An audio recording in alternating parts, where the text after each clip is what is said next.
I'd like to call this meeting of the Coventry Town Council to order. Clerk, please take the roll. Councilmember Brown. Councilmember Pasqua is absent. Councilmember Capaldi. Here. Councilmember LeBlanc. Here. Councilmember Copley. Here. Vice President Verducci. Here. President Lima. Here. Please rise for the Pledge of Allegiance.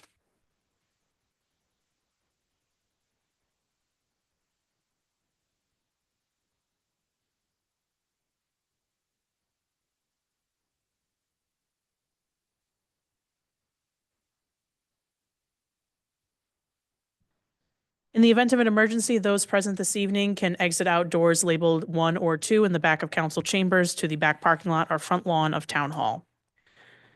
At this time, we'll take up meeting minutes from prior meetings. We have 3 sets of executive session minutes this evening: December 3rd, 2024, January 14th, 2025, January 28th, 2025. Do I have a motion to take the minutes as a block? I'll make the motion.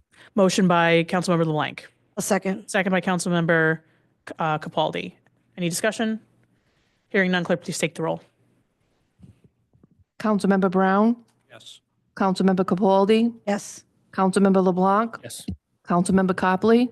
Yes. Vice President Verducci. Yes. President Lima. Yes. 6 in the affirmative, 0 in the negative. Motion passes. And now a motion to approve the block of executive session minutes. Make the motion. Motion by Councilmember LeBlanc, A second. second by Councilwoman Capaldi. Any discussion? Hearing none, clerk, please take the roll. Councilmember Brown. Yes. Councilmember Capaldi. Yes. Councilmember LeBlanc. Yes. Councilmember Copley. Yes. Vice President Verducci. Yes. President Lima. Yes. 6 in the affirmative, 0 in the negative. Motion passes. At this time, we will take public comment on docketed items only, those items that are on our agenda this evening. If you are in the public here at council chambers, please come on up to the microphone, state your name and address for the record. We have new microphones for those who haven't been. Red is the microphone is off. Press the button. Green means it's on. Any members of the public comment on docketed items?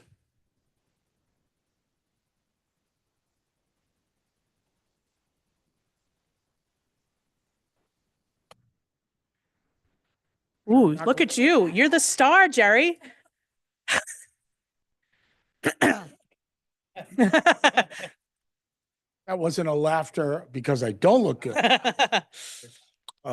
Jerry Narkowitz, 21 Beach Street, Coventry, Rhode Island. Here to talk about one of your projects coming up tonight, of course, is the dam on Lake Tiogue. Being the dam keeper, I feel I have some knowledge of it. So I thought I would just add a couple things or a couple questions. I think I sent it in and you all should get it or should have gotten it. But I'll read these. They're really short. Is the project to repair the gate or the dam? It seems to list both. I had no knowledge of the dam being repaired, as I think that's owned by a private entity.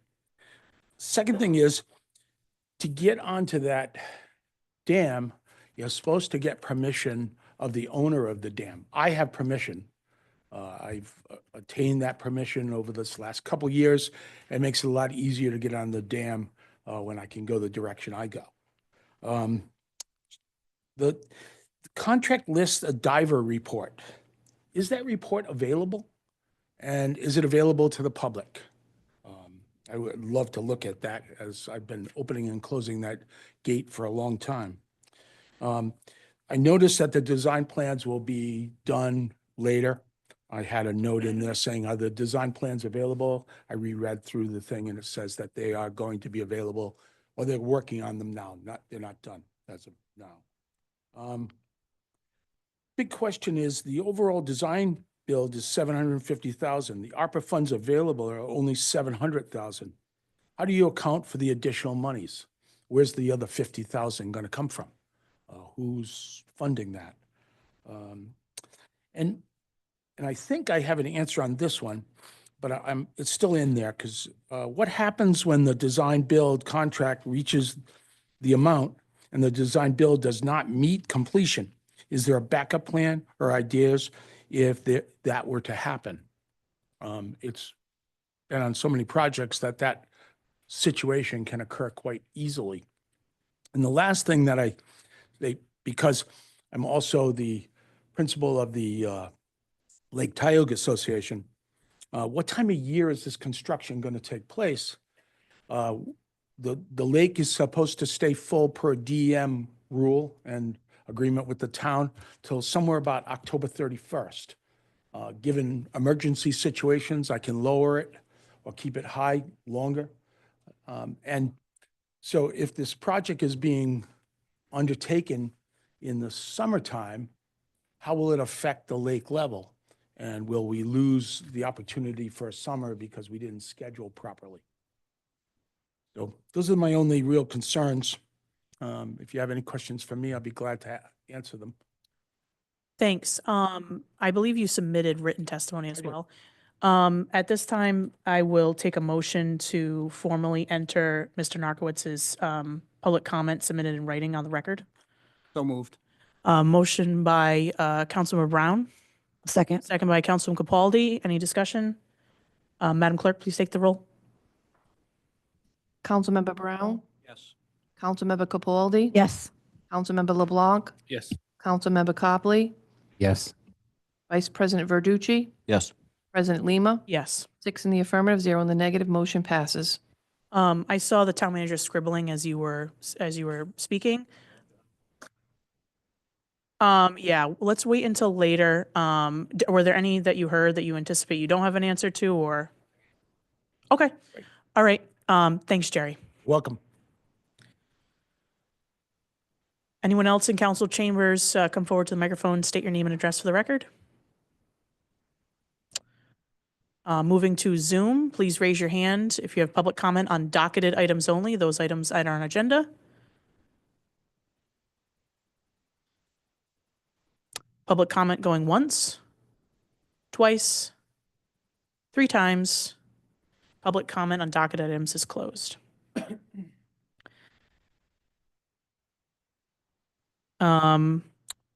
Will now, could I have a motion to take, or actually, no, I feel like the licenses, I think, are going to be quick.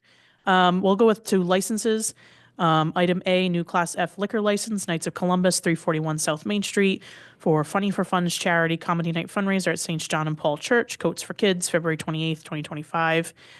The license is on, the application's on page 6 through 7 in your packet. Do I hear a motion to approve? Make the motion. Motion by Councilman LeBlanc, A second. second by Councilman Capaldi. Any discussion? Madam Clerk, is the application complete? Yes. Town manager, any concerns? Any discussion from the council? Yes. We waived the fee for a nonprofit. In the past, we have, yes. That's a separate motion. Yep. If there's no further discussion, clerk, please take the roll. Councilmember Brown, Yes. Councilmember Capaldi, Yes. Councilmember LeBlanc, Councilmember Copley, Yes. Vice President Verducci, Yes. President Lima. Yes. 6 in the affirmative, 0 in the negative, motion passes. Make a motion that the fees be waived for the nonprofit organization. Second. Motion by Councilman Brown to waive the fee, second by Councilman Copley. Any discussion? Hearing none, clerk, please take the roll. Councilmember Brown, Councilmember Capaldi, Yes. Councilmember LeBlanc, Councilmember Copley, Yes. Vice President Verducci, Yes. President Lima. Yes. 6 in the affirmative, 0 in the negative, motion passes. Solicitor Angel. Just to add to the efficiency of the meeting and to address something that may have been on Councilman Brown's mind, you can make a combined motion to approve and to waive the fees all at once. Now move to item B, new victualling license, Baja's Fresh Grill, 866 Tiogue Avenue, Coventry, Rhode Island. My nose has been under construction there on the corner of Hopkins Hill and Tiogue. Madam Clerk, I believe we received the last of the application this evening or today. What did we receive today? We received the planning review decision. To get discussion going, do I hear a motion to approve the application, the license? Motion to approve. Motion by Councilman Brown, Second. second by Councilman Copley. Discussion? Hi. Just introduce yourself for us. John Fields, Leah Project Management, 20 Pine Hill Road, Johnston, Rhode Island. Any questions for the applicant from the council? What is your timeline for opening, just out of curiosity? Friday. Friday, okay. Approved tonight. We put in our order tomorrow morning, gets delivered on Thursday. We open Friday. All right. If there's no further discussion from the council, clerk, please take the roll. Councilmember Brown, Yes. Councilmember Capaldi, Yes. Councilmember LeBlanc, Yes. Councilmember Copley, Yes. Vice President Verducci, Yes. President Lima, Yes. 6 in the affirmative, 0 in the negative, motion passes. Good luck. Thank you. Have a good night. We'll now move to election or appointment of town officials, town council appointments. We have the Coventry Land Trust this evening. For those on the council who may not remember, this started, I think, before the end of the council term. The solicitor worked with us to draw up an ordinance to officially recognize our land trust, which didn't formally or legally exist. So in that spirit, we do have some openings, but also we felt it appropriate to officially swear in any returning members with now the legally installed mechanism of having a land trust. So we have 3 openings and 5 applicants this evening. The applications were sent to your inbox by the clerk over the weekend. So first we have Elsa Block. If you'd like to come up and introduce yourself to the council. Just state your name and address for the record. My name is Elsa Block. I live at 640 Naughty Oak Road, Coventry. I do have some, just printouts, if that's something I can give you guys or to the other people that are on the land trust. Do you all?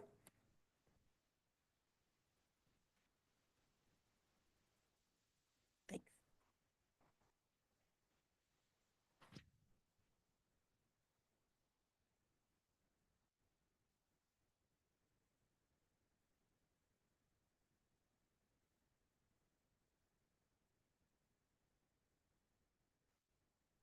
Yeah, so I'm not really sure how this works, but I'm happy to kind of walk through what I handed out as kind of throwing my hat in the ring for one of these positions, unless there's a more formal kind of question and answer that you guys have set up.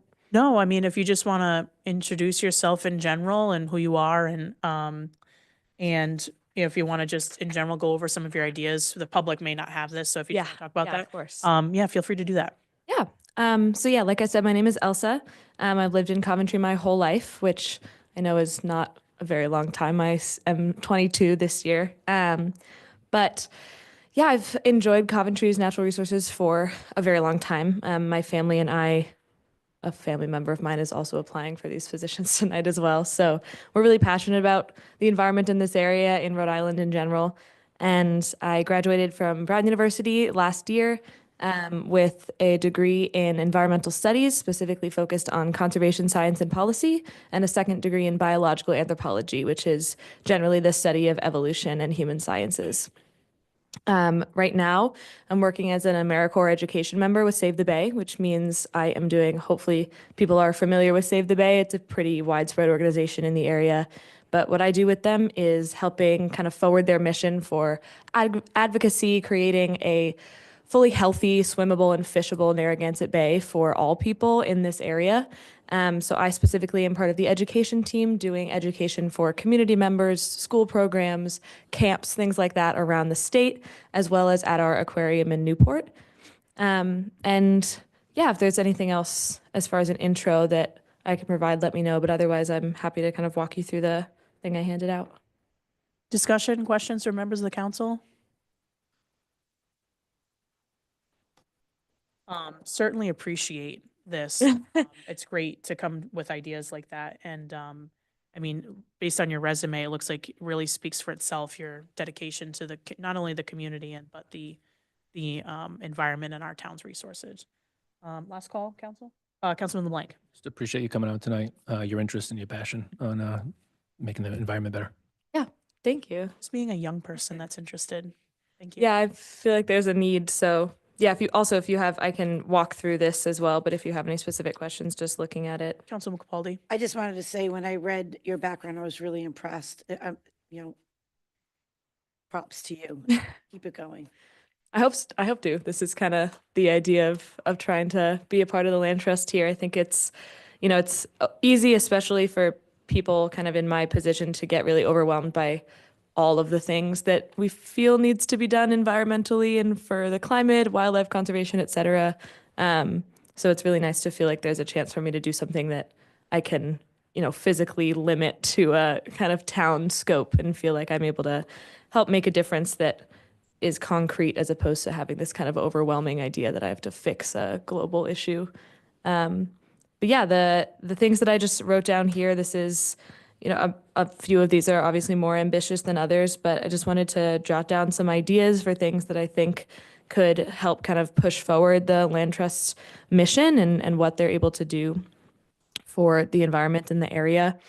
Generally, I think a big one is going to be education and improvement of the kind of resources about Coventry's environment. I know, like I said, my family and I have been enjoying all of the hiking trails, places to take our dogs and bike, things like that my whole life. But I do feel like, especially for people in this area that don't have close access to the kind of areas, like close access to the bike path, close access to a hiking trail that's really visible, there isn't a ton of outward education and involvement and information sharing that makes especially those people that aren't privileged enough or lucky enough to have a large yard to enjoy for themselves. There isn't a lot that tells them how many places that we have that they can go enjoy. And unlike through working with Save the Bay, I've encountered kind of their big thing is creating public access and fighting for the public access laws for the coastline, things like that. But a big problem is that throughout a lot of places where there are the most marginalized and underprivileged communities, all of those access points have no bus routes, very limited parking, very limited kind of signage. But so that's a much bigger problem. But in Coventry, we don't have that much of a problem. There are small parking lots or many different points for people to stop along the bike path, many different places for people to park at, the different kind of environmental or nature trails that we have. And I think that that's a really incredible resource that should be kind of shared not only to people in Coventry, but to people in different towns that maybe could easily get here and actually have the opportunity to drive and safely park somewhere that doesn't require them to park on the side of the road and just walk until they find something that looks like a trail. So that's one thing, and that also largely involves social media, public education projects, potentially working with schools or community groups that already have a kind of set group system that maybe they could be involved in some sort of project or even just some sort of exploration that's guided and gets kids specifically out into the environment. I think with the current generation of youngest kids being the kind of COVID kids, I think the screen and inside and video game mindset or the way to spend their time is really ingrained in their childhood. And, you can't blame them for that. They couldn't go outside for a long time. So I think that intentional efforts to get more kids outside that are, motivated and led by the Land Trust would be really great. Some of the last things on that point are also just kind of more personal things based on experiences that my family and I have had trying to bring our dogs or go on a peaceful nature hike. And there are people using unauthorized, like motorized vehicles and dirt bikes and, people finding, even in our backyard, we've found, or in our, like the woods behind our house, we've found hunting setups. So there's just not a lot of kind of enforced or communicated regulation for that kind of thing.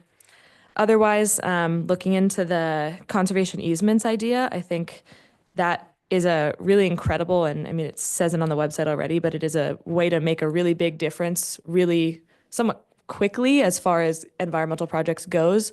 But similarly to the first point, I just don't think there's a ton of education and awareness of, that process and that possibility. I think there are quite a few landowners in this area that have access to, and if you look on the back is some maps, but there are quite a few landowners within vulnerable and really important habitat that might not even know that they own land like that and might not even know that there's a way to protect that land beyond their ownership of the house.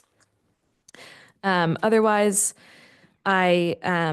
my mom and I both are really into whenever we go in the woods and we find or see just old like colonial rock walls or little kind of foundations from old houses. There's something really charming, I think, about seeing that history just out in nature in the area. But other than a few kind of, the classic like mill sites, and this is a Rhode Island thing in general, but other than a few kind of major historical sites, there's not really any information or any way for people to go and explore areas like that and learn about Coventry's history by seeing pieces of it there. So I think it'd be really cool to kind of create some sort of resource that has different historical sites in the kind of nature trails throughout Coventry to encourage people to go out there and explore and see them, but also encourage people to discover more and find more. And then beyond that, I also think it's really important to do more with the environment related to Indigenous peoples that lived on this land and that used this environment before it was colonized. I think there is in different towns in Rhode Island, there is more emphasis and more kind of bringing in of Narragansett and Patuxet people to talk about their history and show their artifacts and where they used the land and their old building foundations and things like that. But there just really isn't any of that in Coventry as far as I'm aware. But this very much was Narragansett land, and there is a lot of history here. And I think that could be a really cool way to, again, get more knowledge about our town, about its history, about the environment out to people, and to also make it more inclusive and ethical and equitable. And then, the last couple points are related to the maps that are on the back. I know they're not super easy to see printed out, which is why I included little like tiny URLs to the maps, but kind of looking at things like the Sandy Acres Recreation Area and other projects similar to that have already happened in Coventry. I think there is a lot of potential for using existing data, specifically from the Nature Conservancy, but there are multiple other different organizations that have compiled statewide data for important vulnerable habitats around Rhode Island. And as you can see, we have quite a few of them. And the map at the top is a Nature Conservancy Conservation Opportunity Areas map that's showing places that with climate change and which environmental changes are going to be exponentially more and more important. The map at the bottom as well is showing corridors, which are largely concentrated around rivers and streams, but those are places where wildlife and can kind of adjust, can move between habitats, which is really important. I'm sure maybe you guys have seen when they make like bridges over highways specifically for wildlife to move. It's important for them to be able to move between habitats for biodiversity and just for their health.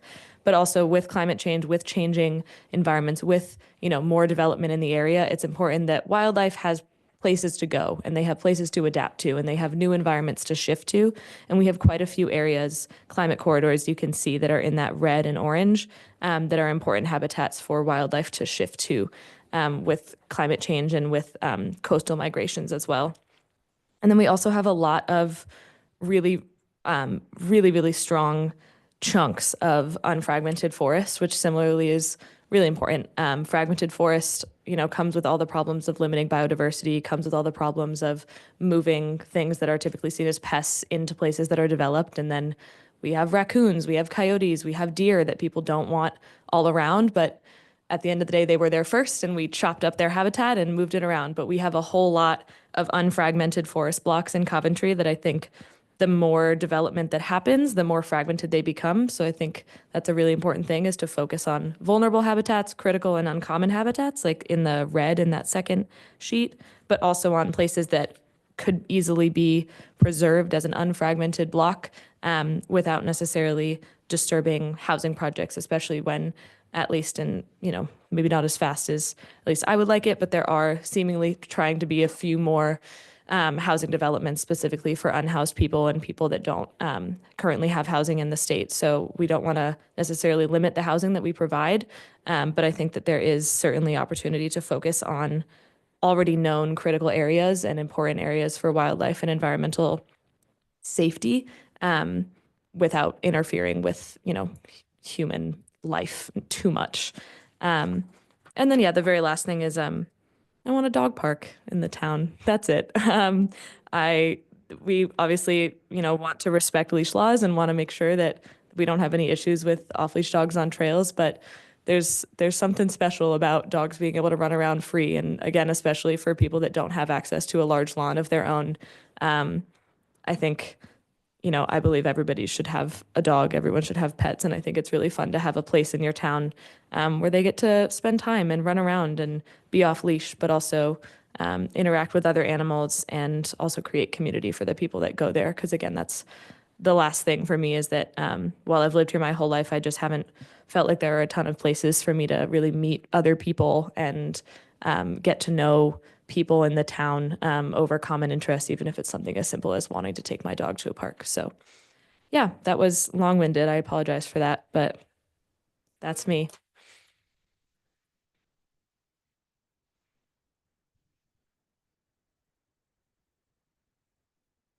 Yeah, two questions. First, thank you very much. We appreciate you coming and speaking of fragmentation. How fragmented is your home life going to be if only one of you make it? I think we'll just have to, it'll be kind of like a one of us will speak for both of us Okay. type thing. Second. We might have to duke it out on our own, but we'll see. And then slightly more serious note, what is, to the council members who've been here, as far as the role between, just some of the things Elsa brought up, makes me think of coordination that we could be doing. Where do they sit, as far as planning goes with the town, Is that, oh, okay. Yeah, we just can only talk about the appointment. Okay. But Dan can tell you these commissions are staffed by planning office. Gotcha. These two in particular. Thank you. Anything else for Elsa? All right, thank you very much. Thank you.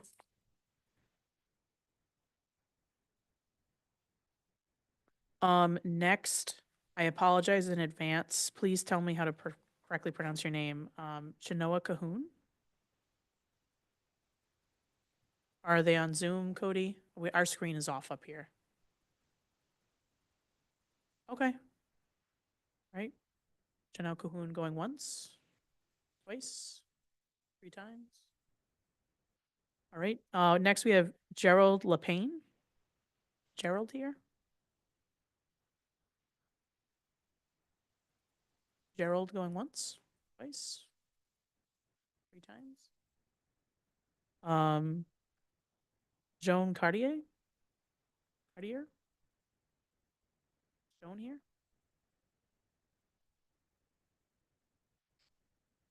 How about, yes, Councilman Blank. Just a question. Was a notice sent to them to let them know that they should be here tonight? Just wanted to make sure. Yes, they all said they were going to be in attendance. Okay, thanks. Is there a chance they're all sitting across the street for their meeting? Or no, these are folks that are not on, yeah. Oh, okay.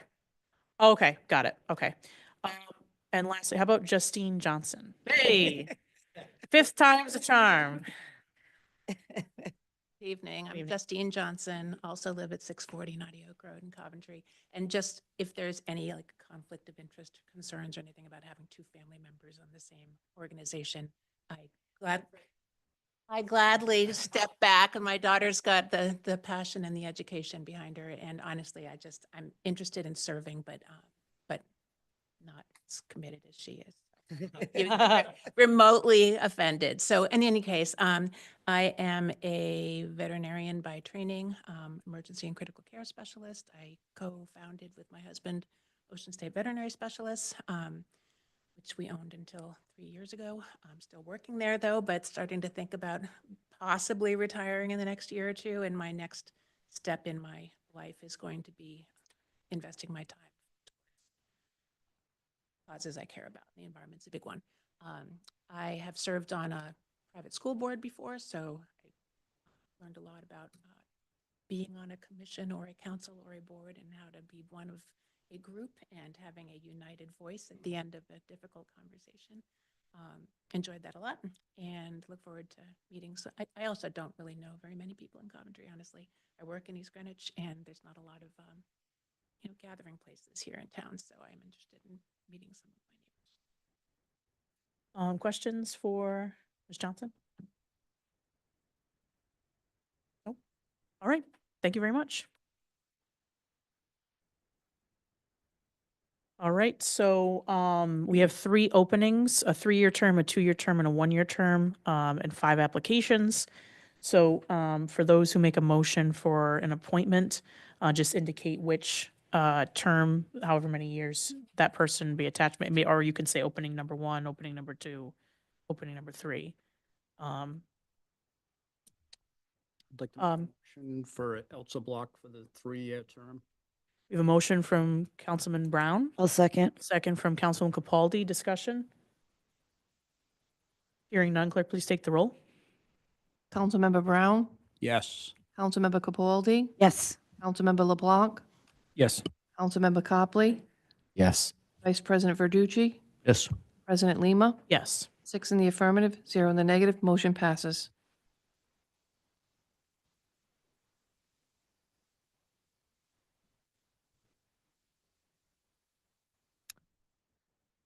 Councilman Brown? I make a motion that Justine Johnson for the 2-year term. A motion from Councilman Brown, I'll second it. second by Councilman LeBlanc. Any discussion? Hearing none, clerk, please take the roll. Councilmember Brown, Yes. Councilmember Capaldi, Yes. Councilmember LeBlanc, Yes. Councilmember Copley, Yes. Vice President Verducci, Yes. President Lima. Yes. 6 in the affirmative, 0 in the negative, motion passes.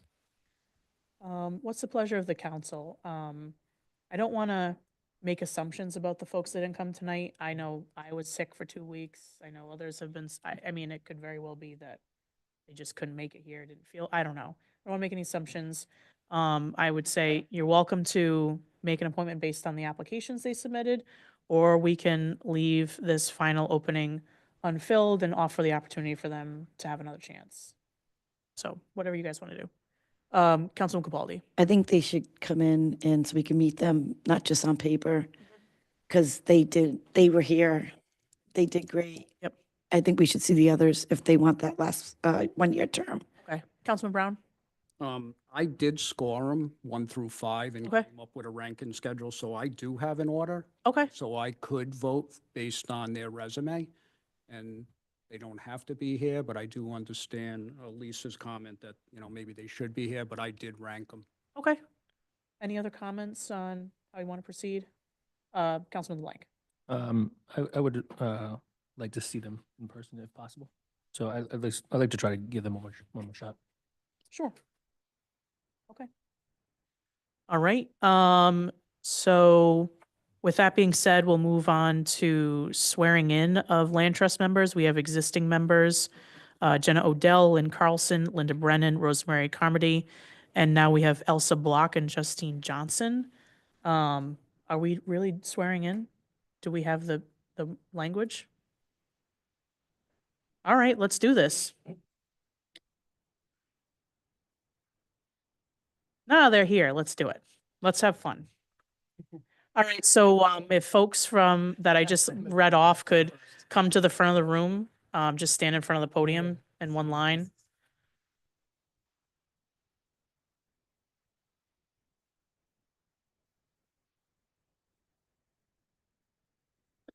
That second paragraph, got it.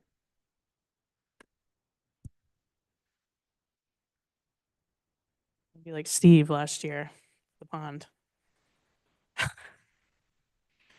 All right, please raise your right hand. So just at the end, say I do, if you do. I solemnly swear that I will support the Constitution and obey the laws of the United States of America and of the state of Rhode Island, that I will in all respects observe the provisions of the charter and ordinances of the town of Coventry, and will faithfully discharge the duties of the office of member of the Coventry Land Trust.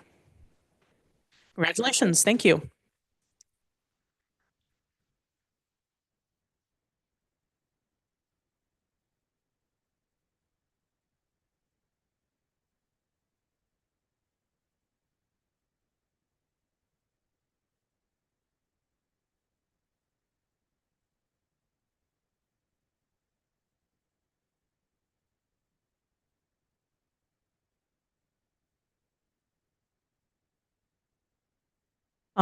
While they're filling out those forms, we'll move to report of the town manager. I know there's some folks here for that item, ratification of contract for Tiogue Lake renovations. So we've been working on this contract for a couple of months now with Matt Melchiori from MAS and Narragansett Dock Works.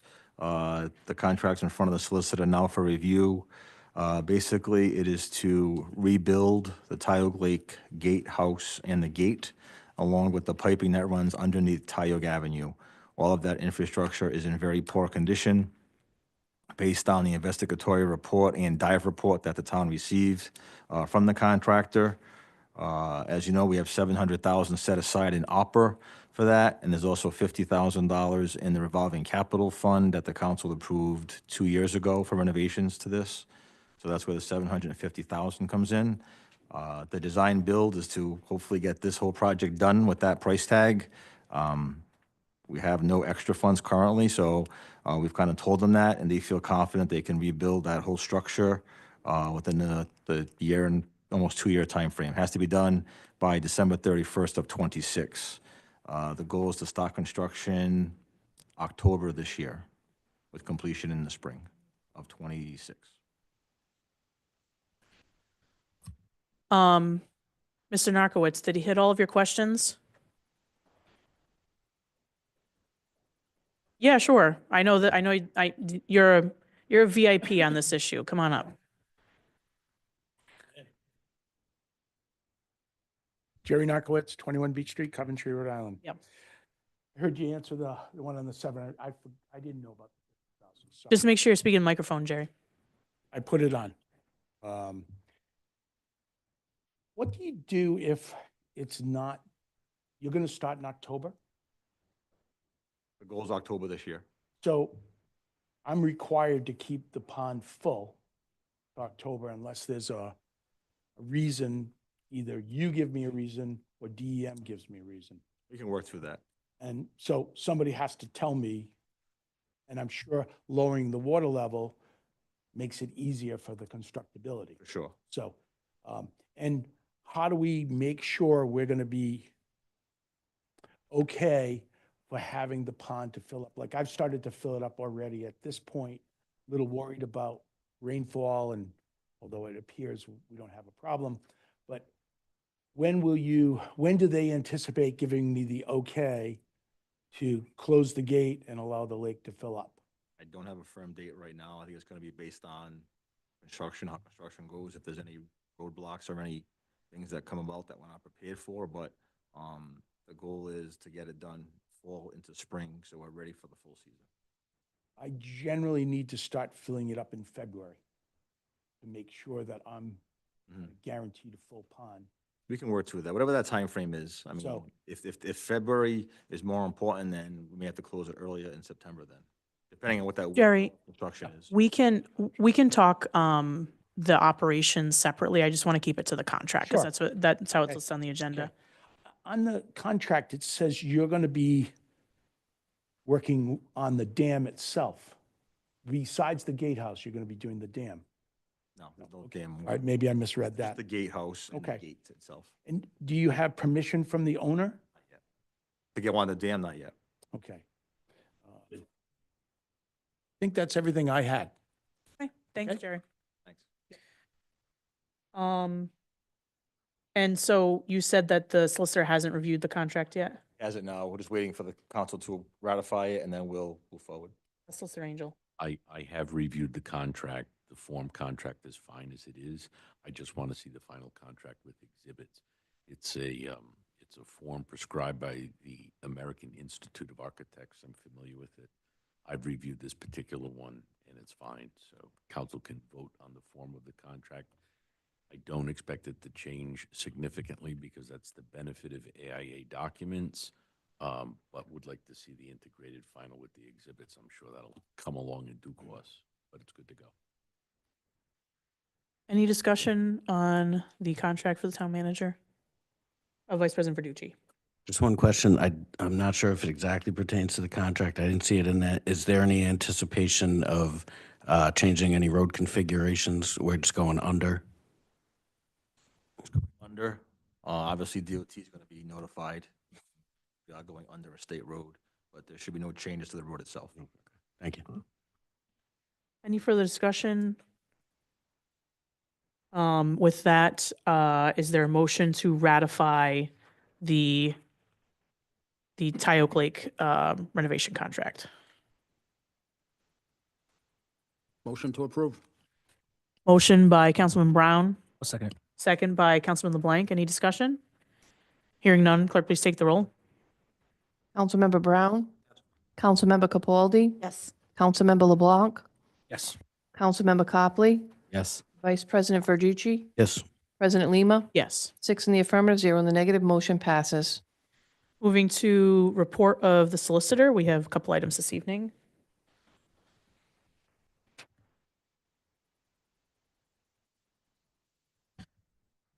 For those that were sworn in for the land trust, you don't have to stay for the whole meeting. We're not doing attendance policy. You don't hurt our feelings. Have a good night.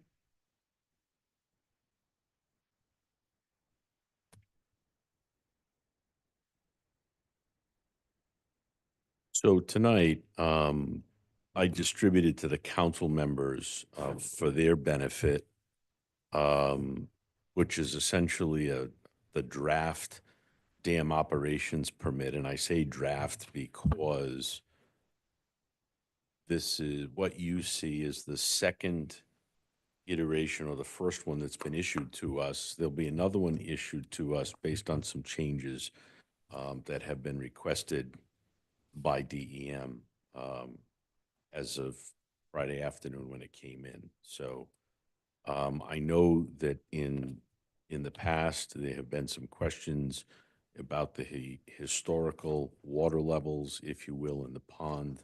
A lot of that comes from the 1995 consent decree that exists between RIDEM and Quidnick, and we've acceded to their interests in that consent decree.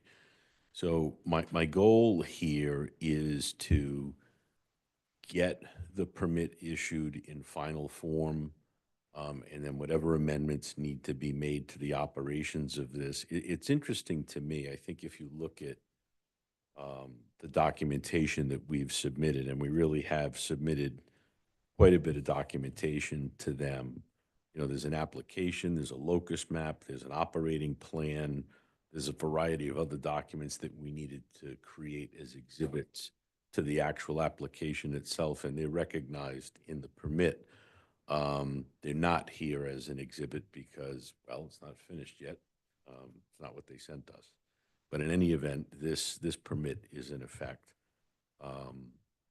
What's interesting to me, and I think the town manager has seen some of these emails because, as you can imagine, we've got a litigation piece to this, we've got a construction piece to this, and then the town is listed as the owner of the dam. So that's, Mr. Parrillo is the contact person for the owner. So he's on these emails, and it seems like every couple of weeks we're on the clock again to get them something else. What's interesting to me is they never had anything like this before. I'm not frustrated. It's just, as I said to one council person before the meeting tonight, they'd all make very good volley players in a tennis match because they've got no problem sending that ball back over the net again for us to hit it. So just bear with us on that. But I wanted to get this to you. You've not had a lot of time to play with this. It literally just came in late Friday. I went through it late on Friday and turned back those portions of it to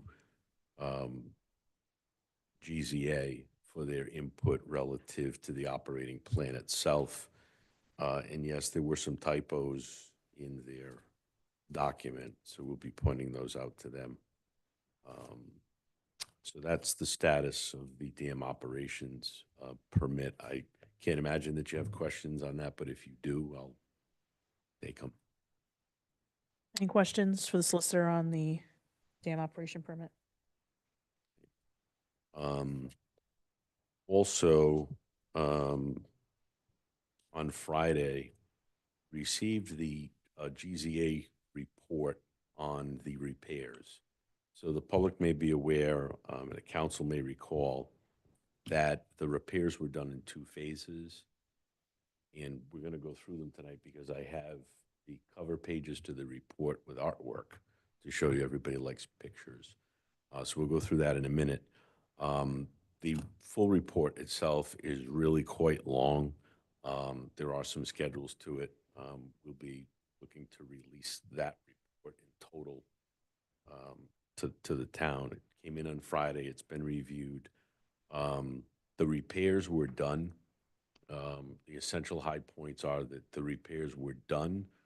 The engineers are happy with them, feel as though that the dam can be, they beg your pardon, that the pond can be filled to spillway and utilize the spillway as it has been used historically this upcoming season. We don't see any problems with that at all. The concrete testing that was done, you know, for those that don't know, when you pour concrete, there are test borings that are done afterwards from models done at the same time, same conditions, just in a test environment. They all came back at 100% where they should be. So there's no problem with the concrete. The dive tests were done. Those dive tests took a hard look at the gates.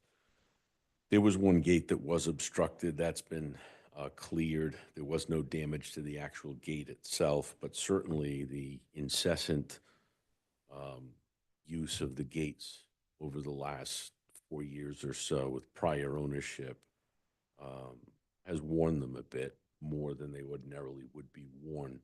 I think for those following along, these were rebuilt, I think, in 2017, if I remember right, or 2018, I can't remember which, when Quidnick owned it. And it was actually one of the subcontractors that we used on this project who was involved in rebuilding those wooden gates. So, you know, that's the good news. The bad news is that those lower level outlet pipes have been screaming to be lined for well over a decade and a half. And that's in the biennial reports. It's also addressed in the dive report. What I can also tell you in the dive report, you know, we shipped off the film and we shipped off everything to the engineers so that they can give us some guidance on what might be next with that. You'll see that those pictures are not in the pictures that I have here, but what you will see is you will see a pretty full trash rack that has been cleaned. That's the good news. The bad news is that the trash rack is falling apart. So that's going to need some attention. So GZA is putting together some cost estimates on that. The reason why the trash rack is very important is we don't want to suck pieces of the rack or certain types of debris through the pipes and break the wooden gates. Kind of basic. But the dive test was done. That's been satisfied. I'm not going to get into the litigation too much, but my eye on the litigation is, and I put a call into legal over there at RIDEM on the compliance piece. I don't see why we can't start to bring that to a close. We've effectuated a repair that's been self-certified by our engineers as being consistent with what was proposed and will work.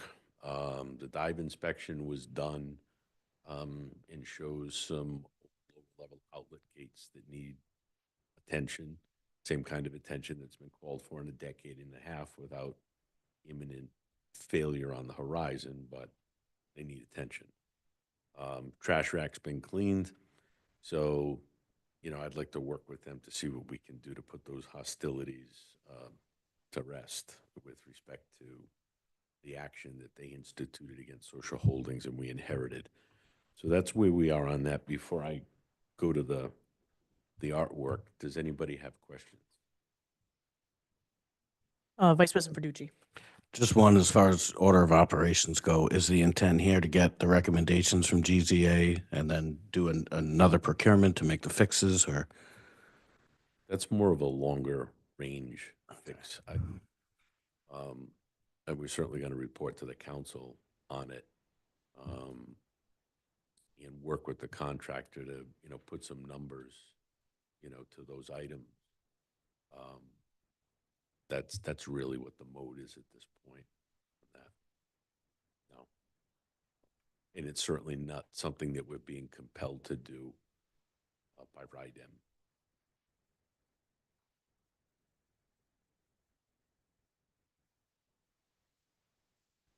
Okay. Right. I guess it's artwork it is. Cody, I think there's a picture at the bottom of this page.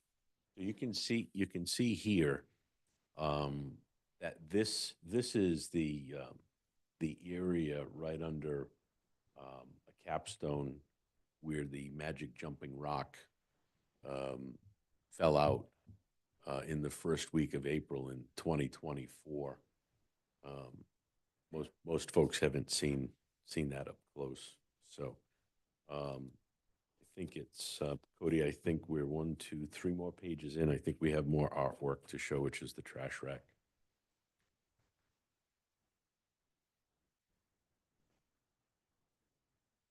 That's what the trash rack looked like with all of the attention it received in the 4 years that Social Holdings owned it. That's what accumulated. And then if you look at what we did to repair, to clean it up, that's what it looks like now. So that's been cleaned out. But I was talking, and they look like fingers or teeth or whatever you want to call it. The part that's under the water, very close to the bed, they're pretty well worn. That shows up on the dive report. It does not show up here, but I just wanted the council to be aware of that and the public. You can go down and find the next pictures, Cody. So this is just, moving the rocks back into place. So just so everybody's aware, I mean, we had not just a specialty construction firm involved here, but these folks were monitored by the engineers daily when there was activity on the site, so that what they were doing was consistent with the engineers, and DEM was recommending to the engineers. Everyone's watching everyone, I suppose. So next one down. Another shot of where the magic jumping rock came from. Next one, you can scroll down, Cody. And so you can see exactly where it was. I want to point out to the public, by the way, that in my experience with construction projects, and my experience with this particular site since the rock jumped out of the wall, is that in a situation like this, you see those capstones, that capstone that bridges that gap, as well as the stones around the hole, okay? There would be, if that stone were pushed out by hydraulic pressure, there would be a disturbance along those lines. There would not be a straight capstone line, and there would be a further avulsion of the stones around where the hole is. That doesn't exist. Pretty clean, okay?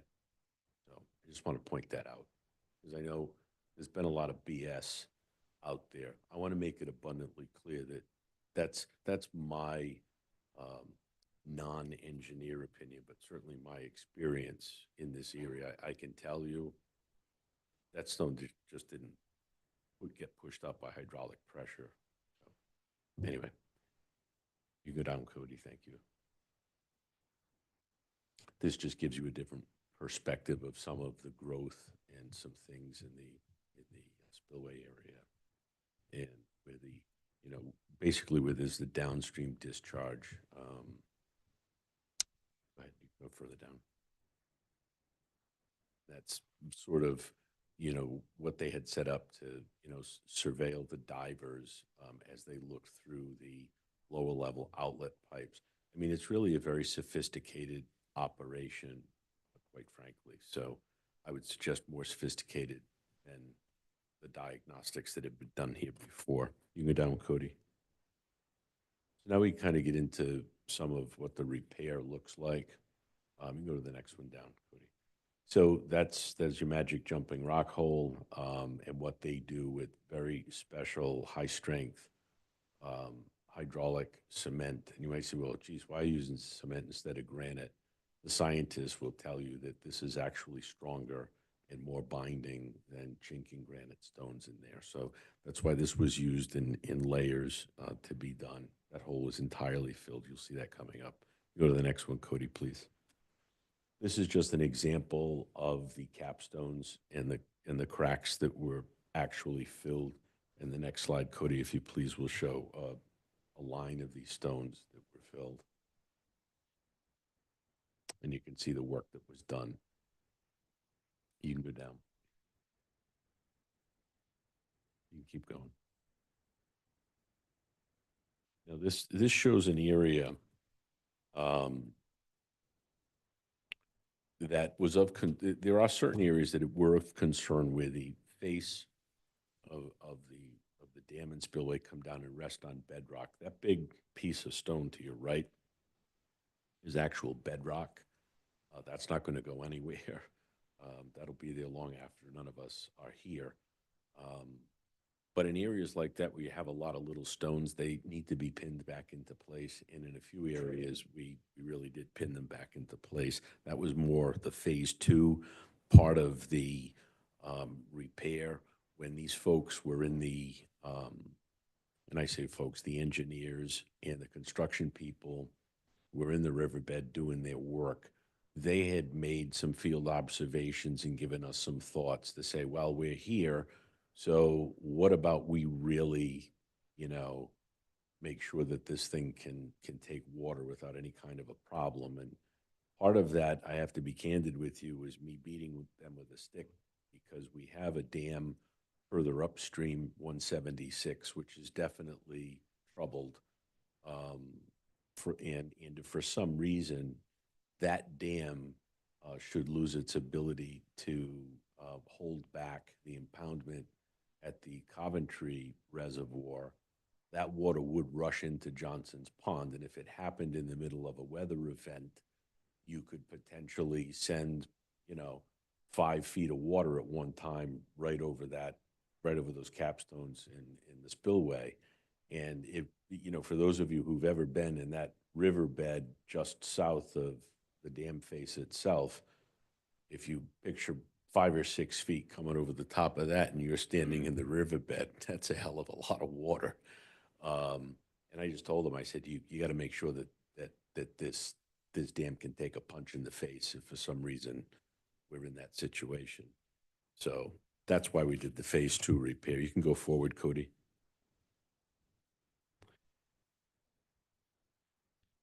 This gives you a sense of a close-up view of filling the capstone crevices. Next. This is the magic jumping rock in its final stage of repair. We're pouring a new magic jumping rock into place that won't jump anywhere. That's really what that's about. You can go down. This was another area that we decided to repair as you face the dam itself. It's all the way off to the right. We took some stones out of there and slurried this and put a high tension mix in there as well. You can see that repair coming up next, Cody. And that's where that is. Same idea. Next.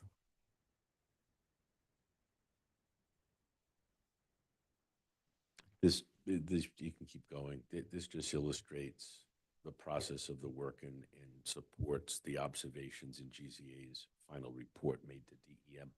You can go down. Okay, this is kind of a funny picture, but you're looking down at an angle. There'll be some other pictures that come up that will help you locate yourself. But this rebar was drilled into the bedrock in different places along probably close to 35 feet stretch from the man-made splash pad corner all the way to the right where it meets a high point in the bedrock. And we created sort of a kick toe, if you will, so that the bottom of all of the face stones would be pinned into place by rebar and high tension concrete. You can go down. And so they built this web, as you can see, at the toe.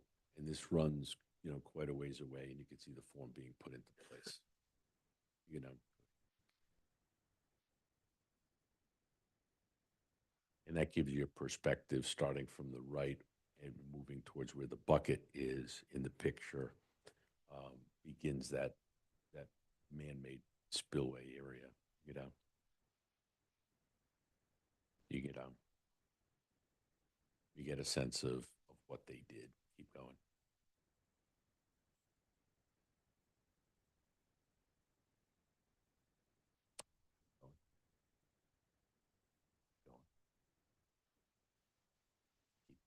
This is like this old house for dams. Keep going. And we're really just documenting the different phases of construction, which is what it's not really required, but this is proper engineering protocol to demonstrate what we did so that there's no mystery to what was done. Go ahead.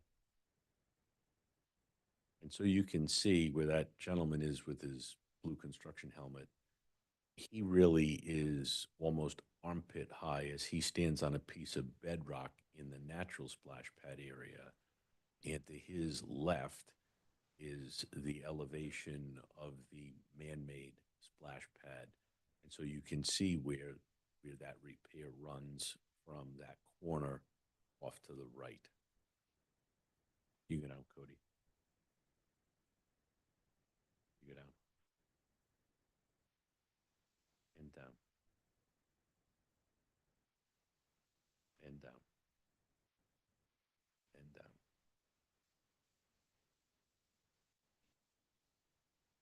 And that gives you a sense of ultimately what some of this looks like in finished form. Go down. And that particular corner on the left was an area of concern and of some relative weakness to the overall structure. It is not now. You go down.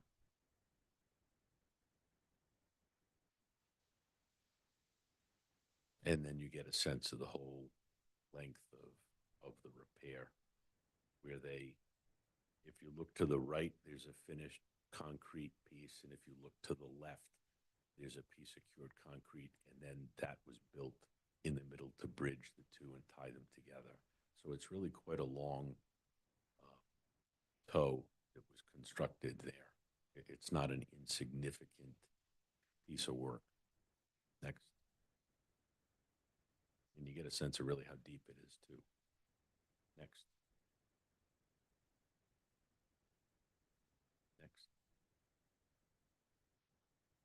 And then you can see that's, if you look at the face of the dam, it looks like fresh concrete, like a fresh concrete basement wall. That's actually where that stone had been removed and where we filled it in. That's basing of the repair. You go down.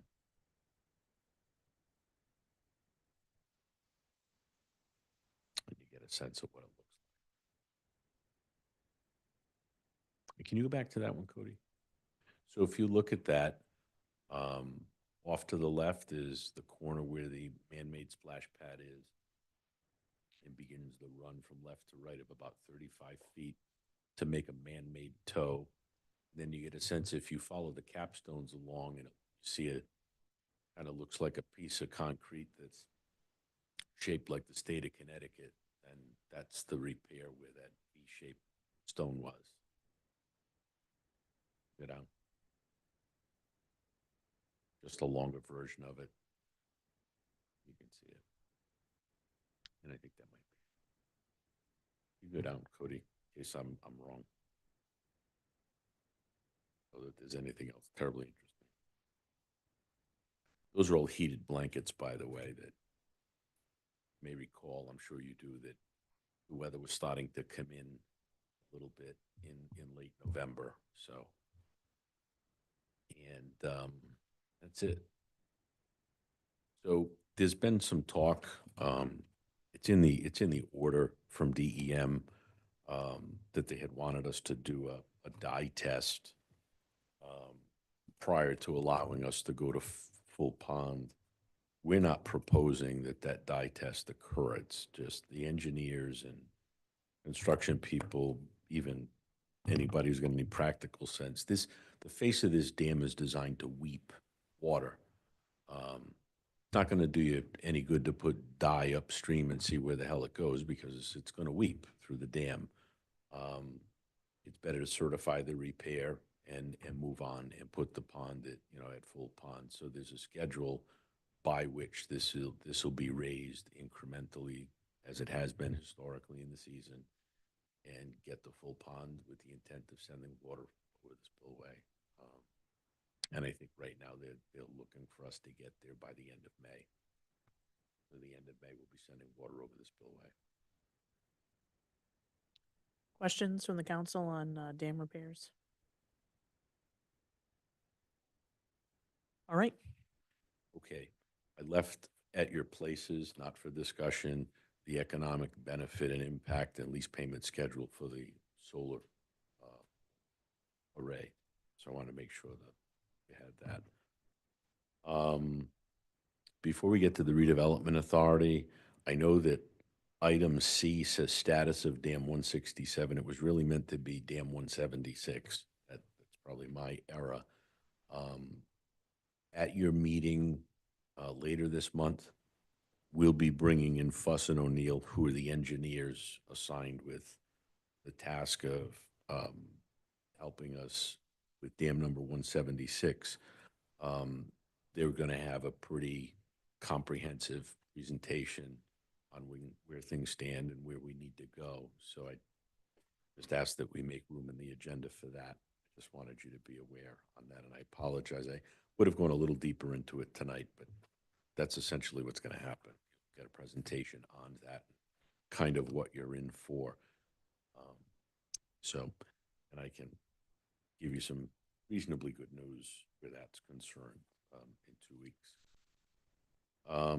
So the other item that I have on for tonight, and I've asked Redevelopment Authority Chair Harry Larson to be present. This council, no doubt, is aware that the Redevelopment Authority was assigned the task legislatively of stewarding the redevelopment plan for the Johnson's Pond area.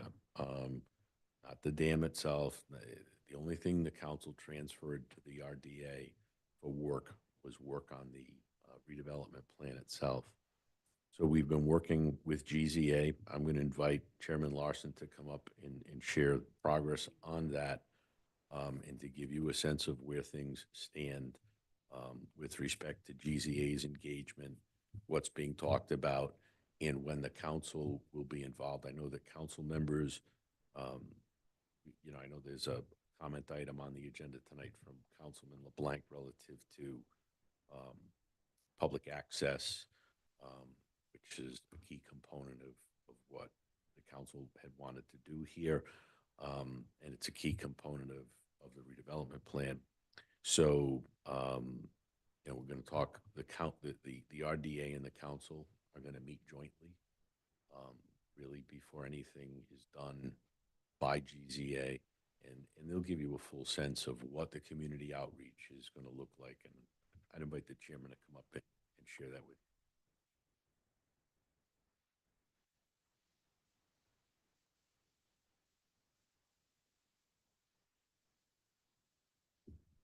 Thank you. Harry Larson, 3 Peachtree Lane. I'm currently the chairman of the redevelopment agency. Thank you, Stephen, for inviting me tonight. We did a lot of work in preparing if you recall, the redevelopment agency didn't exist a year ago. So we started off building a strong foundation, educating on what RDA is, using consultants, developing a budget with the town manager, and preparing as the pond evolved over last year. Once we did that and the finality of the town taking control of it, the next step was a dam tour. So all the things that you got to see here, Our agency crawled around in there in the gatehouse, the spillway, looked at the dam, got a real full picture, so they had a comprehensive understanding of what was going to be involved in that.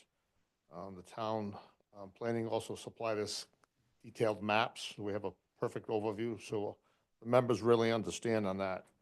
So then moving forward, GZA started a plan for us. Obviously, it's going to be a fluid plan as this evolves over time. It's important that we had a workflow, because anybody that's been in business, if you don't have a workflow, we talk about a lot of things, we don't get to execute them. So our goal is to have a workflow with definitive timelines that will be put in place as we can measure this. One of the first things that we're going to talk about is having a joint meeting with the council. So we all are grounded and we understand the objectives from everybody in this plan. Tomorrow evening, the GZA proposal will be finalized by the agency at a regular meeting. So we feel the council, that's where we want to start off, is obviously with the council. We want to be, as we move forward, we want to get the key stakeholders involved in discussions with us. So we get input, understanding them. We want to have some open town meetings. So we get comments from the town, because this project obviously involves all of the taxpayers of the town.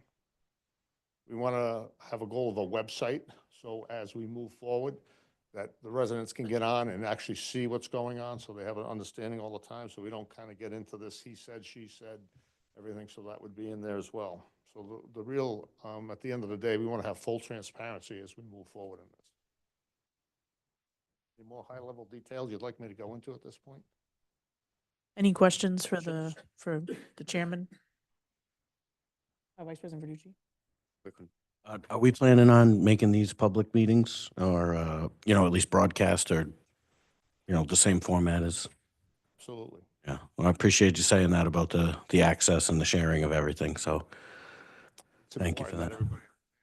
Like I said, it's a big project. It's our biggest natural resource in town, and we want to make sure that we do an outstanding job on this. Other questions, discussion for the chairman? All right, thank you. Welcome.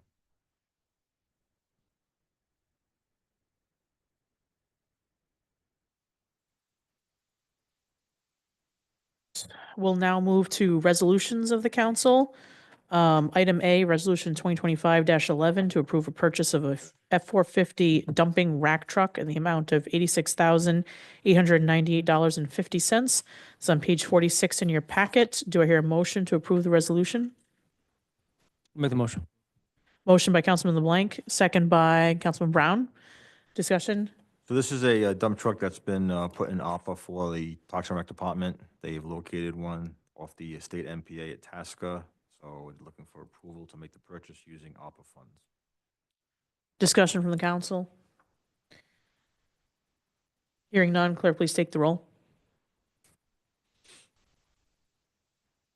Councilmember Brown? Yes.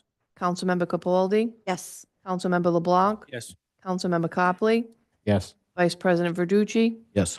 President Lima? Yes. 6 in the affirmative, 0 in the negative, motion passes. Moving to item B, resolution number 2025-12, support Governor McKee's Keep Roadie Litter Free campaign. This is on page 47 in your packets. Do I hear a motion to approve the resolution? I'll make the motion. Vice President Verducci? I have to recuse on this one. Okay. Just make sure that you fill out a form with Joanne when you come back in. And I'm also recusing the next as well. Okay. Thank you. We'll have someone come get you when we're done. Time out.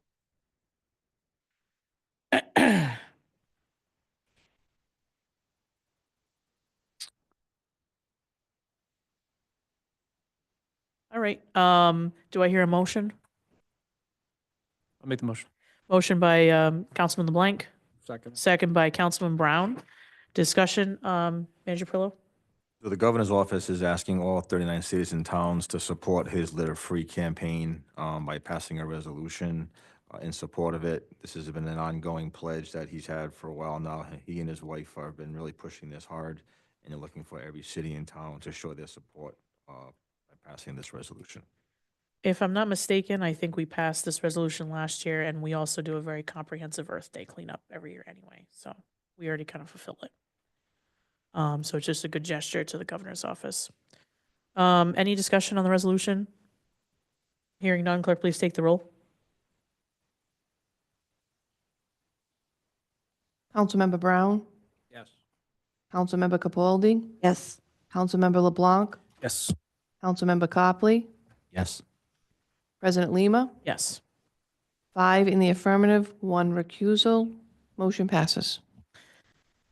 Resolution 2025-13, support for Senate and House bills to require the state of Rhode Island to maintain sidewalks along state highways. This is on page 49 of your packet. Do I hear a motion to approve the resolution? Make the motion. Motion by Councilman LeBlanc, I'll second. second by Councilman Capaldi. Discussion. So this is legislation that has been a priority in the past of, I know, the Public Works Association for the state, and then also the League of Cities and Towns is really getting robust in terms of supporting this. For those who may not be aware, right now, state roads are maintained by DOT, but the sidewalks along them are supposed to be maintained by the municipality, which makes no sense, in my opinion. So this has been a package that's been pushed many years in a row, I think 7 years in a row now. And the league is looking for individual municipalities to bring their support on this one with resolutions like this to submit with testimony when it comes before a committee at the General Assembly. I believe the House bill section is left open because I don't think the House bill has been filed yet and has a number. So that's why that's blank at the moment. Any discussion? Hearing none, clerk, please take the roll. Councilmember Brown, Yes. Councilmember Capaldi, Yes. Councilmember LeBlanc, Yes. Councilmember Copley, Yes. President Lima, Yes. 5 in the affirmative, 1 recusal. Motion passes. And Resolution 2025-14 supports the Rhode Island League of Cities and Towns 2025 legislative priorities. This is on page 50 in your packet. Do I hear a motion to approve? Make the motion. Motion by Councilman LeBlanc, I'll second. second by Councilman Capaldi. Again, this is a template resolution from the League of Cities and Towns, of which the town of Coventry is a member. They're looking for all members of the league, all 39 cities and towns, to sign on basically to this compact endorsing the legislative priorities of the league. These resolutions, once they're transmitted through our clerk's office, will then be sent to the league office, and the entire, hopefully, stack of resolutions from all the 39 cities and towns will be submitted to leadership on Senate, House, and the governor's office. Any discussion? Hearing none, clerk, please take the roll. Councilmember Brown, Councilmember Capaldi, Yes. Councilmember LeBlanc, Yes. Councilmember Copley, Yes. Vice President Verducci, Yes. President Lima, Yes. 6 in the affirmative, 0 in the negative. Motion passes. Council President communications. So I've had a few of our General Assembly delegation reaching out to me about what on the town side we're looking at in terms of priorities or things they want us to flag in their mind going into the session. So I wanted to bring this up for discussion with the general council, for the council at large. There hasn't been overall discussion yet about having a kind of a summit yet. I just wanted to get a sense from the council first, what we saw as our priorities, or if anyone had anything specifically. It could even be broad in terms of, for example, the state funding education funding formula. It could be housing legislation. I mean, anything to that effect that we want to flag for those of our delegation, our Coventry delegation. And then we can put that together, and then I'm happy to bring that back to the group at our next meeting in February, and then we can discuss about next steps with having a conversation with our legislators. So the floor is yours.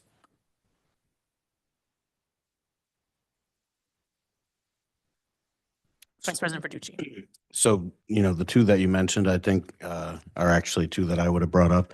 I know there's been some discussion on those topics, that being funding formula as well as housing. So, two of those, especially with the funding formula, one thing I'm interested in is kind of making sure we're getting what's due to us as a town.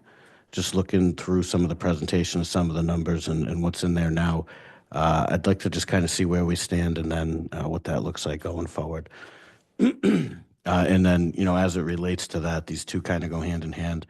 As far as the development and the housing things go, it seems like the legislature gave us a lot to chew on with, those, and it's going to directly impact the schools themselves if we're, increasing population. So I'd just like to see holistically what that plan looks like.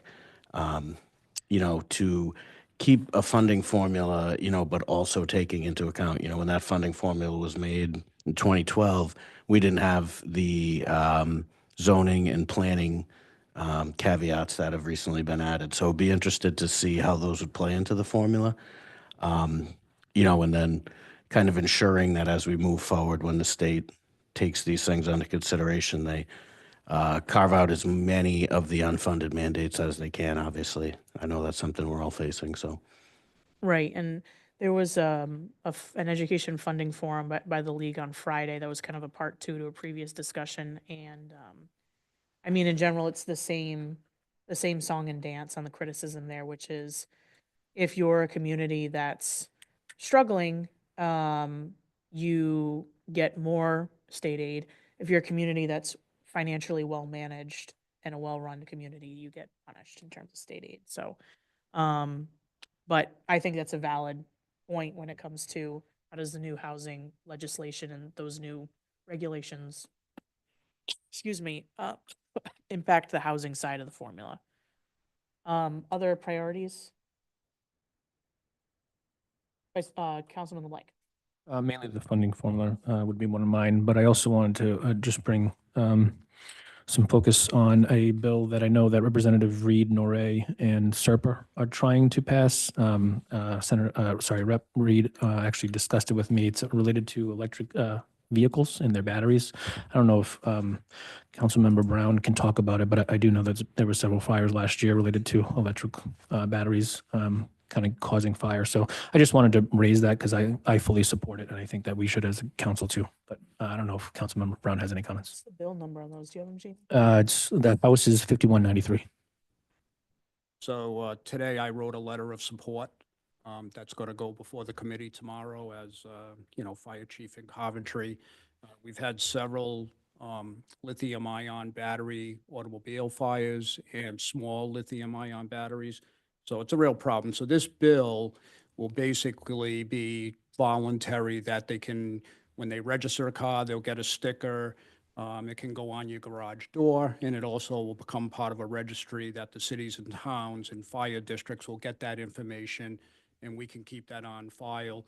So even if they don't have the sticker, but we know there's that type of battery in a car in that garage, that, the first responders will have that information. These things will go into a thing called thermal runaway.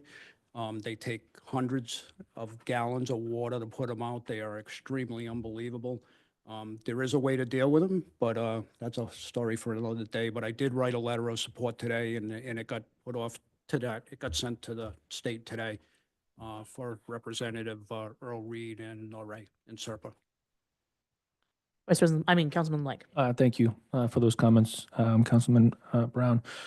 Just like we're asking them to support us, I think we should support them. So that's why I called it out. Thanks. Say one thing on that. Yes. Just as a point for us to think about too, the governor's actually proposed a registration fee. So that'll actually be operationalized, where we could actually get those people as they register to coordinate if that goes through on that kind of thing. So probably two birds, one stone kind of thing. So good point. Councilman Cabaldi. Sorry. How do we normally work with our delegates? Like, is there any kind of, do we have a meeting workshop? How do we know what they're working on? So back when, I think in 2020, or maybe it was early 2022, I think Councilman LeBlanc was the only other one here. We had a large summit. It was literally a square of the entire council, the entire school committee, and the entire delegation. Not everybody from the delegation showed up, but that's what we had. But there was no agenda. It was just kind of we all sat there and looked at each other, and it was like, the school committee said, we need the state to give us more money. The town said, we need the state to take over care of XYZ. And then it was just, we all kind of looked at each other. So in my opinion, to make the most productive use of everybody's time, we should be coming to the table with a list of things that we already have either discussed with our delegation or that we as a group endorse or oppose to make the meeting as productive as possible. So that meeting can either be the entire council, the entire school committee and the delegation. It could just be the council and the delegation. It could just be council leadership, school committee leadership, and the delegation. It could happen in many different ways. That's why we're having the discussion here tonight. So, I didn't know if I missed something because I have no No. idea what they're working on unless I call them. yeah, no. So in my opinion, given how many meetings we have, especially at budget time, I do think it behooves us to have this conversation we're having now and put it in writing what this council is looking for and what we'd like our delegation. And also to Councilman LeBlanc's point, what are things that we can pass a resolution for to help our delegation and support that? Councilman LeBlanc. Thought, if we are ever going to go back to that meeting, it might make sense to do it like, I don't know, September, so that talk about the points, stuff can get drafted, so you start running in January, rather than having the meeting January or February, and then you already missed 2 months of the 6-month open session. Just throwing it out there. I think that makes sense this year because it's not an election year. We know who's going to be in those seats. But I think too, it always helps to have the touch base after the turn of the year because that's when all the legislation starts to get introduced. For sure, makes sense. Some others that are being endorsed by the league. There's a couple of things in the hopper. There's some bills related to election precincts and raising the cap for 3,000 registered voters to 3,500, which will help reduce the number of precincts that need to be open because I guess there were a ton where it was like 3,050 and that required an entirely new precinct to be opened just for that small group. So it's something that'll save funds for towns. Another one that's being considered that the league is watching is putting regulations in around speed cameras in safety zones, meaning schools or other public property. And the other one is a bill that would make it so if you poach someone from, say, a fire department or a police department within a certain number of years, like say 1 to 5 years, there's a fee schedule of how much you have to give the municipality you're taking that. Because there's been talk about how much a municipality invests in someone in the academy and everything, and then you lose all that when they just jump to another department, because that's a huge issue. And then the other one is in the housing side that's big, is raising the tax rate on affordable housing development.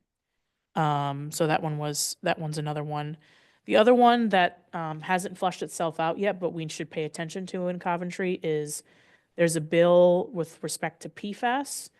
And the way that it works, it would impact municipalities the most is it would essentially require all firefighter equipment to be replaced all at the same time.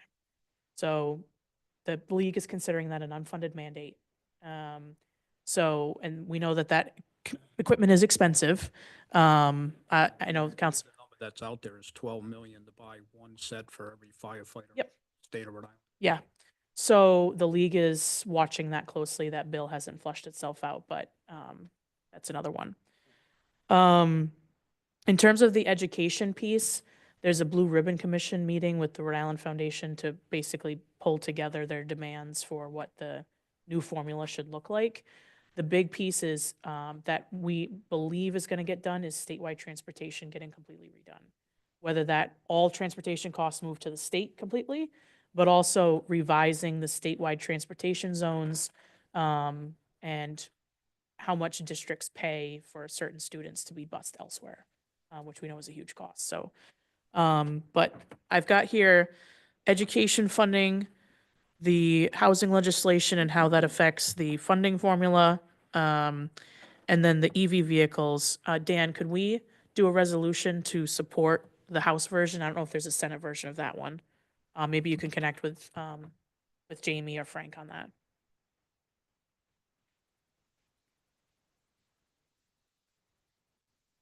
If there's anything else you think of, please forward it to Dan.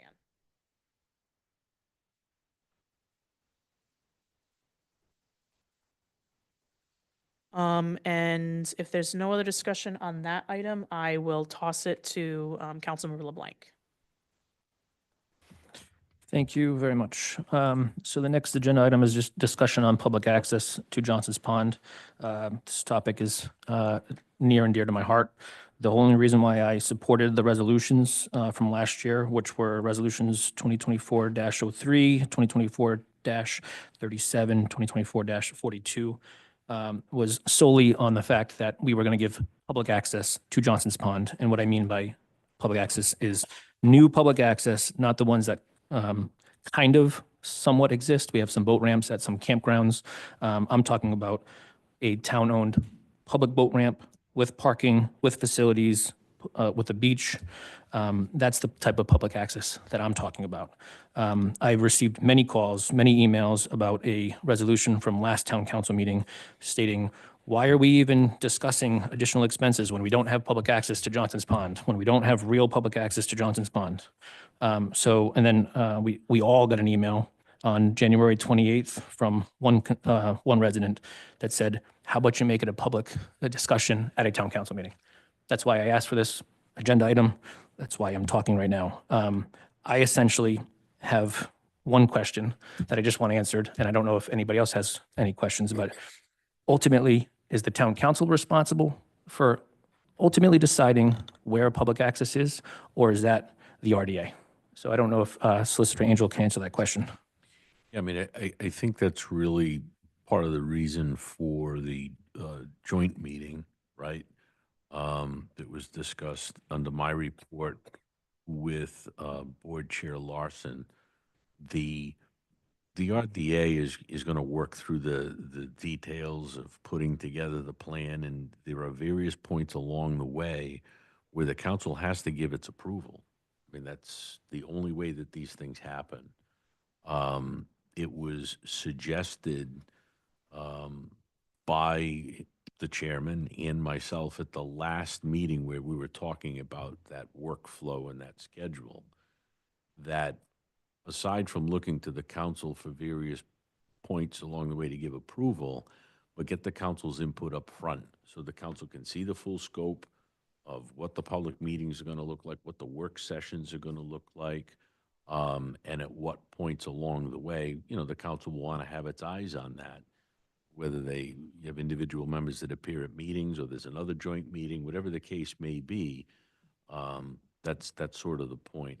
And I think that may have been missed along the way, but the intent is not to have that missed at all. So that, that the council gives its input and said, hey, this is what we'd like to see. This is what the ordinance calls for. This is what the resolution calls for.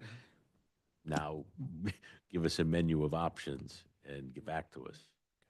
Appreciate that. And just for the public's knowledge, for anybody who doesn't know, those resolutions that I called out, verbatim, it says the town shall create a public benefit for town residents by redeveloping the pond for public use that shall include but not be limited to expanded public access, boat ramps, parking facilities, and the like for public recreation and use. All three of the resolutions had that stated. One more question for you, Solicitor. When we were in court before the judge made his final ruling, I believe, you can correct me if I'm wrong, he specifically asked you Is this ruling for just 700 plus homeowners, or is it for the entire town? And what was your response to that? Yeah, the question was, oddly enough, he wanted to know, because it's a key component of our burden of proof in the case, what would be the public benefit, okay? And a big piece of the public benefit is public access to the pond. And I expressed to the judge what was expressed by the council in both the resolution and the ordinance that talks about this. And yeah, I mean, that's why he wanted to know that, because there's no point in permitting the exercise of eminent domain through condemnation if there'll be no public benefit, bottom line. Appreciate it. Thank you. Those are my questions that I wanted to ask. I don't know if anybody else has anything. Councilman Copley. It's for the solicitor. It's just I've been getting some calls and emails on the pond, and I just want to make it clear that when the judge gave eminent domain to Coventry, there's no time frame for the public access, correct? There's no time frame. However, the goal is to move in that direction Yes. sooner rather than later. Yeah. They don't expect us to throw 10 yards of sand, the beach chair, and an umbrella up, right? But we've got to head in that direction. Obviously, to exploit, it's going to take time. There's no question. Yeah, I just wanted the taxpayers to know that it's going to take time and that we're all in this together to get public access on Johnson's Pond. There was people with concerns out there that were saying, well, it's going to become, summertime. It's going to be like a year. Can social holdings come back and take us to court? And I was pretty sure, like, no, it's not. That's not the case. So It's not as simple as that, and I don't want to go too far down the road of what legal actions or what legal options may be available to social holdings should the town fail to deliver on its promise. But we can talk about that in executive session, but the town has committed itself to providing a public benefit. Yeah. Okay. Thank you very much. Anything else? Vice President Verducci. So just for a little clarity on that again, we're going to need to know pretty soon if we're going to have those options presented to us to even pick a spot, what the magnitude of that spot would look like. So we have to have at least a general idea, as far as square footage, acreage, however we want to say it. I think it's going to be important. I mean, I've talked to the RDA chairman about the broadcast of those meetings. I saw some social media posts that were brought to my attention following the RDA meeting the last 2 weeks ago that were grossly inaccurate. The chairman is going to address that, is my understanding, at the next meeting. Those meetings are going to be broadcast. The point of a redevelopment plan is so that you get a planner with particular expertise in this kind of thing to study the entire area. It doesn't take forever, but give you a sense of where is the best place for public access, for different. The resolution and the ordinance called out specifically for particular types of things. Where could they be located? There'd been some discussion, I think, with the chief of police. The police have access to the pond.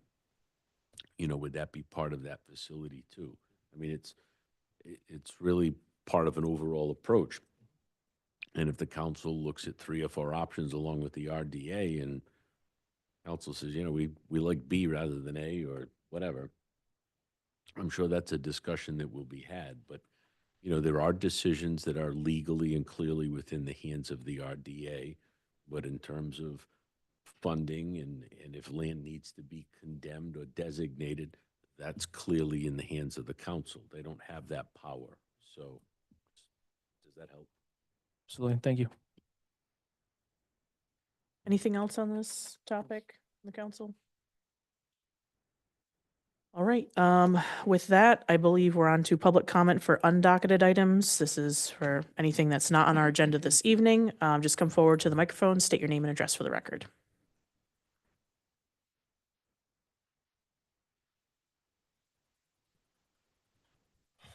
Mark Hallis, also known as Magnus Olson on Facebook. Most of you probably know me. 35 Chandler Drive, Coventry, Rhode Island.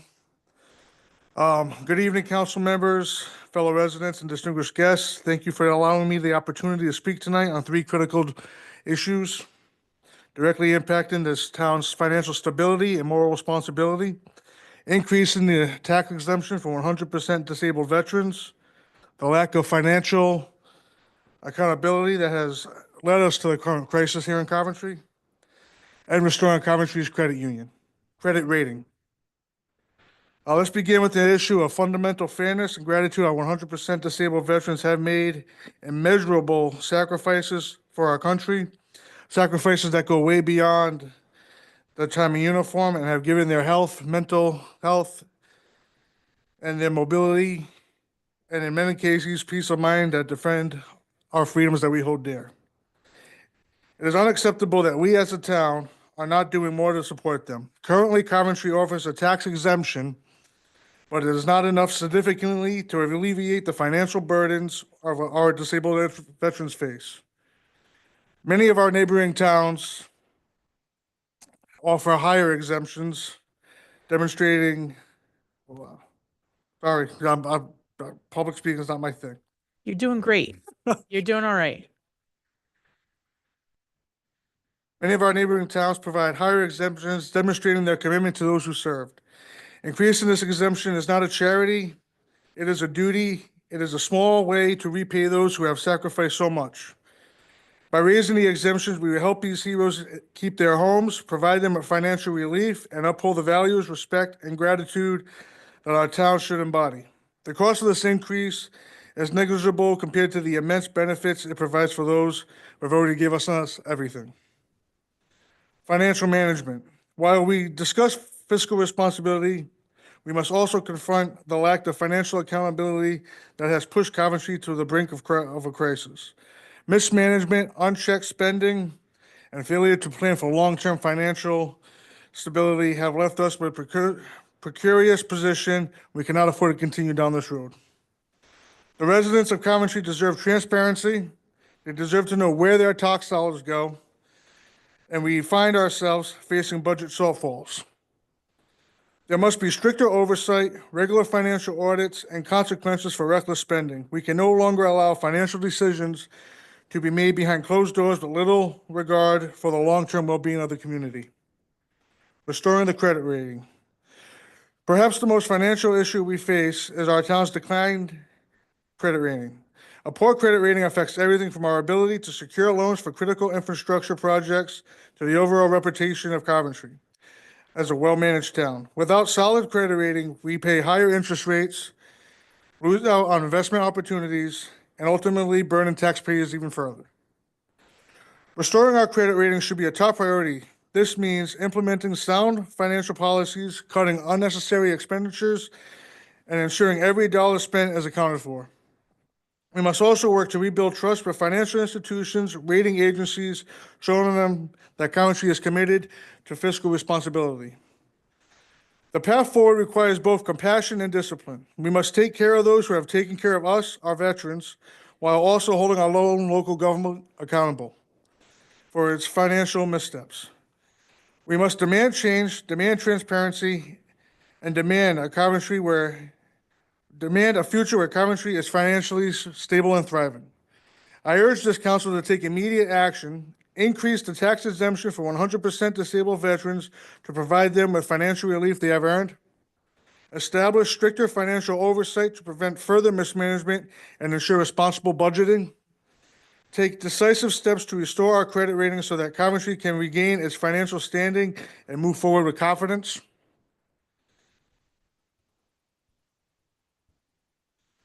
Time for complacency is over. The residents of Coventry deserve better. Our veterans deserve better. And together we can make this town a place where fiscal responsibility and gratitude and service go hand in hand. Thank you. Thank you, Mr. Howells. Any others in council chambers? Just come forward to the microphone, state your name and address for the record.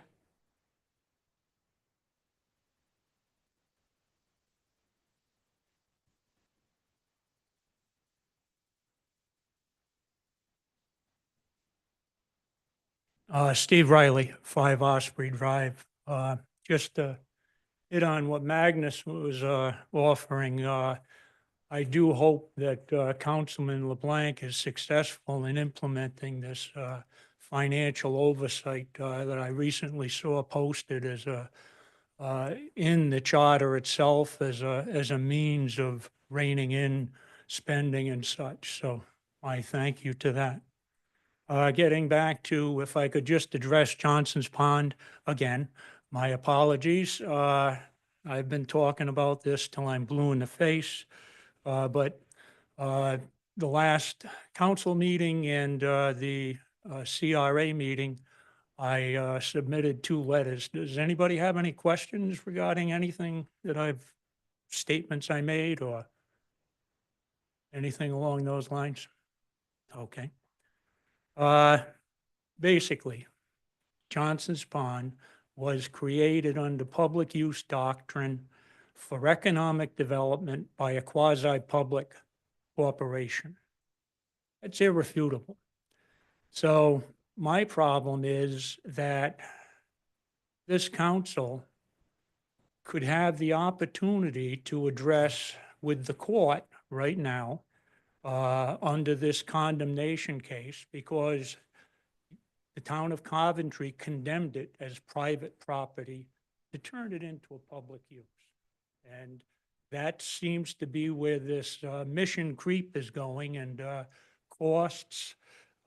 We know how much the condemnation cost. We don't know whether or not Mr. Socha is going to appeal that with his own version. I sat through a CRA meeting last week where Mr. Williams from GZA talked about their proposal, and it was a very involved proposal. I haven't seen a super project like that since I did an ECI for installing an engineering change on board a submarine. But the 3 things that I got out of that were there's a lot of public relations involved. There's state lobbying involved. And the biggest thing that concerned me was this term TIF, which is taxpayer increment financing, and the creation of a tax incremental financing district. So I don't know where that's going, but when I heard about the cadre of professionals back during the Q&A, and my cash register was going, well, the cash register is going again now. And the reason I hop on this is just basically this quasi-public corporation, which was created back in 1846, that was never rescinded or turned. It was changed in 1980 by the state to allow Quidnick Reservoir Company to obtain financing for hydroelectric projects, part of Garrahy's Green New Deal back then. And the point here is that this was so long ago that it's kind of lost before everybody, but to give you kind of an analogy, if I could, recently you may have seen a post on Ken Block's Facebook group about the city of Warwick going back to the state over some issues related to its school budget deficits and such.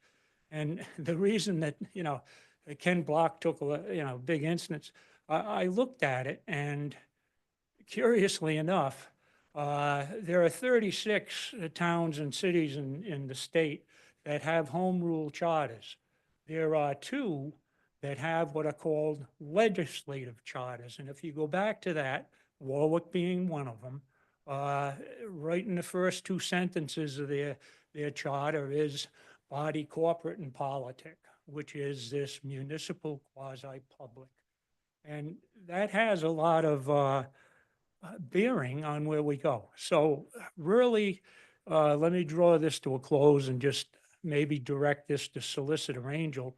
In your capacity, Mr. Angel, you provide counsel to the council in the best legal methods for addressing this. And in this case, Johnson's Pond, my simple question is, why is it difficult to go to the judiciary and say, you know, could this have been something different than a private thing that we actually condemned? Or maybe, let me ask you this. Did you follow the federal lawsuit between SOCIA and Rhode Island DEM? I'm sorry? Okay, yeah. So anyway, if you remember, I was here a year ago, December, peddling a request to go before the legislature, seeking that they address this matter. And at the time, I couldn't get your endorsement. In the fall of 2023, I guess it was at that point in time, the Social Holdings issued a document 63, and in it, their lawyers put forth what I characterized as revisionist history and a very well argued document to the court, pointing out a lot of things that I felt were invalid. So I kind of violated something, which I always maintain is that a person that defends himself in court has a fool as a client. But I went forward anyway because I was unable to do that. I put a motion to intervene as a pro se litigant before the federal court, and it was denied outright for a timeliness thing. Kind of tough for me to tell them that, well, gee, my legislature refused to address it. The Attorney General's office refused to address it, and the town refused to address it. And the other key point was that they made was the items that were identified in this were not germane to what was being addressed. And that was a true statement, because what was being addressed at that point in time was whether DEM had the authority to do what they did to Social Holdings. And the federal court, as you know, said that DEM effectively met the intent of the legislative enactments. And if you're at all interested in proceedings, that's something that could be referred to as a Chevron deference, and that was overturned in a Supreme Court ruling this year, coincidentally because of a case involving some fishermen that had to take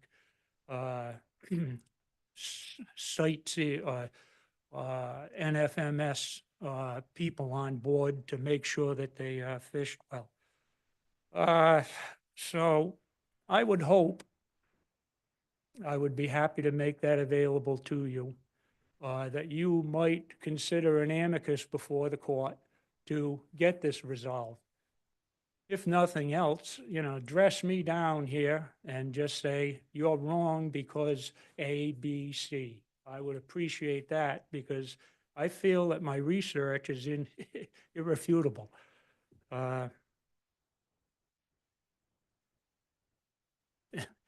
I'd just say, if my research is correct, that would, in fact, open the door for maybe a lot less effort in terms of the town. I still go back to the 96.6 million unfunded liabilities that I heard at the last council meeting. And, you know, federal, you see what we're dealing with a deficit here. You see what we're dealing with a deficit in our town. And, you know, none of us operate our checkbooks that way. So, you know, are there any questions? Uh, Uh, Are, are those the conclusion of your remarks? I'm going to say yes. Yeah, you're coming up on 10 minutes, so, yeah. I'm sorry. Solicitor Angel.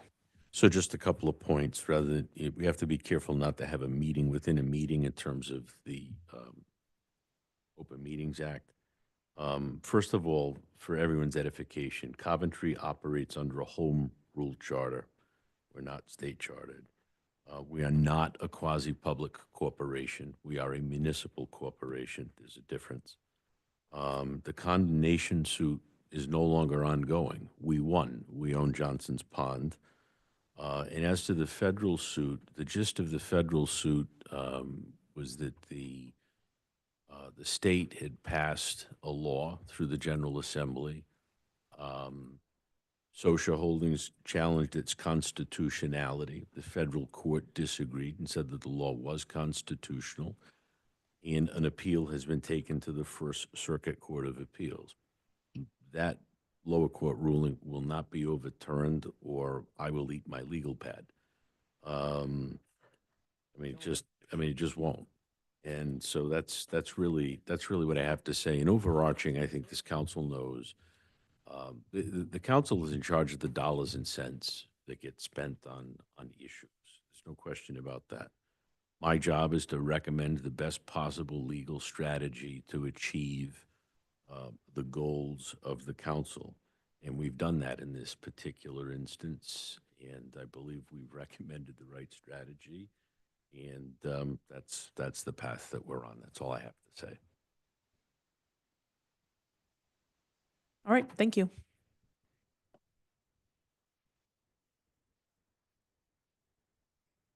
Anyone else in council chambers, public comment on docketed items?